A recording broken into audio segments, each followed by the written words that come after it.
Welcome to Kenton's videos. Enjoy the video. You start by opening header and footer tools so you can work visually. Click View, choose Page Layout, or use Insert right arrow header and footer. This places you directly in edit mode.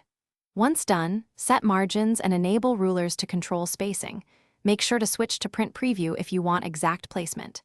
You need these prerequisites so subsequent steps apply precisely, and you avoid repeated resizing later.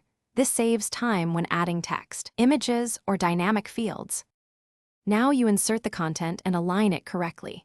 Click inside the left, center, or right section and add page number, date, or file path from header and footer elements. You can type static text alongside them. If adding a logo, insert picture, then format picture to scale and set text wrap. Make sure to size it so it prints cleanly. Use the built-in alignment options and tabs or rulers for precise placement because consistent layout matters across printed pages and PDF exports. To finish, preview and lock everything so your header and footer print consistently. Go to File, right arrow Print to check pagination, margins, and how odd versus even pages render. Adjust margins in page setup if content is too close to edges.